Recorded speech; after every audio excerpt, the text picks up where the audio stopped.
একামতের দিনের জন্য কাজ করতে হবে, জিহাদের জন্য কাজ করতে হবে, জিহাদকে নিজের জীবনে মনে প্রাণে স্থান দিতে হবে। যদি আমরা একামতের দিনের জন্য কাজ না করতে পারি, তাহলে যতই নামাজ পড়ি না কেন, রোজা রাখি না কেন, কাজ হবে না।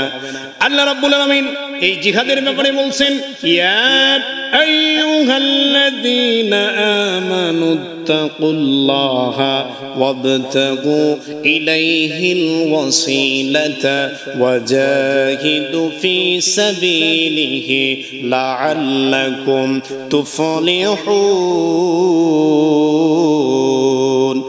আল্লাহ রাব্বুল আলামিন বলছেন, ইয়া আইয়ুহাল্লাযীনা আমানু, হে ইমানদারগণ, আমানুত্তাকুল্লাহ, তোমরা আল্লাহকে ভয় করো। আল্লাহকে ভয় করবা, শুধুমাত্র আল্লাহকে ভয় করবা তা হবে না, ওয়াবতাগু ইলাইহিল ওয়াসিলা, এবং তোমরা আল্লাহর মাধ্যম, আল্লাহকে পাওয়ার জন্য মাধ্যম তালাশ করো।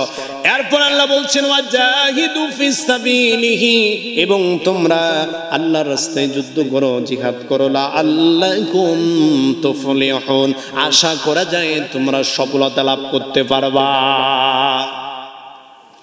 আল্লাহ রাব্বুল আলামিন জিহাদের ব্যাপারে বলেছেন, একামতের দিনের ব্যাপারে বলেছেন, একামতের দিনের কাজ করতে হবে। আল্লাহর নবী সাল্লাল্লাহু আলাইহি ওয়াসাল্লামের সাহাবীরা যুদ্ধের জন্য প্রস্তুত থাকতেন, যুদ্ধের জন্য নিজের জীবনকে উৎসর্গ করতেন, যুদ্ধের জন্য আল্লাহর জন্য, আল্লাহ রাসূলের জন্য নিজের জীবনকে দিয়ে দিতেন। খুবাইব রাদিয়াল্লাহু তাআলা আনহু আমরা নাম শুনেছি। কাফেররা যখন তাকে বন্দী করলো, বন্দী করার পর যখন তাকে হত্যা করার জন্য ময়দানে নিয়ে যাওয়া হলো, ময়দানে নিয়ে যাওয়ার পর খুবাইব লক্ষ্য করে দেখতেছে সামনে একটা মঞ্চ উপস্থাপন করেছে। এই মঞ্চের উপরে যখন নিয়ে যাওয়া হলো, মঞ্চের দুই পাশ দিয়ে দুইটা হাত বেঁধে দেওয়া হলো। হাত বেঁধে দেওয়ার পর খুবাইবকে ডাক দিয়ে বলা হলো, খুবাইব রে, এখনো সময় আছে, বলো তুমি যদি আল্লাহর নবীকে একটা গালি দিতে পারো, আল্লাহর নবীকে যদি একটা গালি দিতে পারো, অথবা আল্লাহ তোমার পরিবর্তে আল্লাহর নবীকে এখানে নিয়ে আসবো, এই সত্যে যদি রাজি হতে পারো, তবে আমরা তোমার জীবনটা ভিক্ষা দিয়ে দেবো, তোমার জীবনের কিছু করবো না। খুবাইব ডাক দিয়ে বলেছিলেন, কাফিররা নাই, আল্লাহর নবীকে এই জায়গায় নিয়ে আসবো, এই কথা তোমরা মুখে নাও না।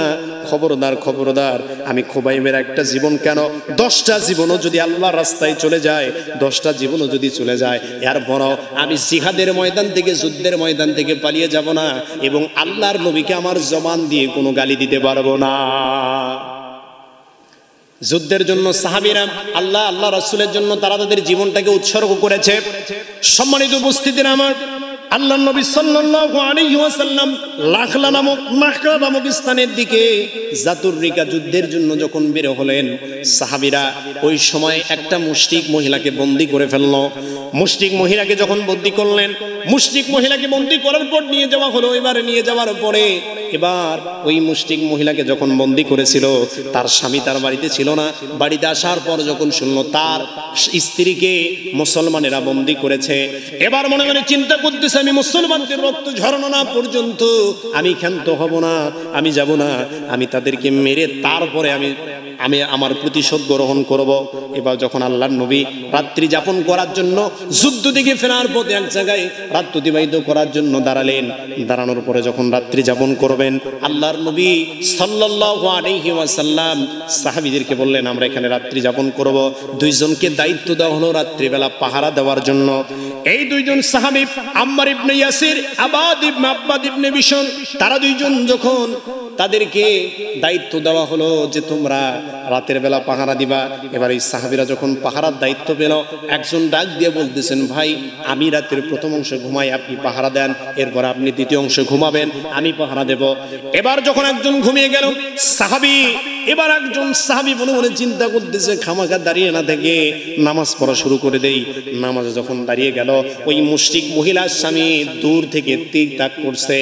একটা তীর যখন চলে দিল, ডান হাত দিয়ে বের হয়ে গিয়েছে, আর একটা দিন যখন করলো বাম হাত দিয়ে বের হয়ে গেছে, দুই হাত দিয়ে দুইটা তীর টান মেরে নামাজের জন্য দাঁড়াইছে। আবার যখন আর একটা তীর আসলো, আসার পরে এবার সাহাবী আর একটা তীর খুলে ফেললেন। মনে মনে চিন্তা করলেন, আজকে যদি আমি নামাজের ভিতরে দাঁড়িয়ে থাকা অবস্থায় আল্লাহর নবী ক্ষতিগ্রস্ত হয়, তাহলে তো আমি কি করতে পারবো না, আল্লাহর কাছে জবাবদিহি করতে পারবো না। তাড়াতাড়ি নামাজ শেষ করলেন। নামাজ শেষ করার পরে আরেকজন সাথীকে জাগায় দিলেন। সে দেখতেছে দেখতেছেন শরীর থেকে ঝরঝর করে রক্তগুলো পড়তেছে। ডাক দিয়ে বলেন, ভাই আপনি কেন আমাকে জাগান নাই?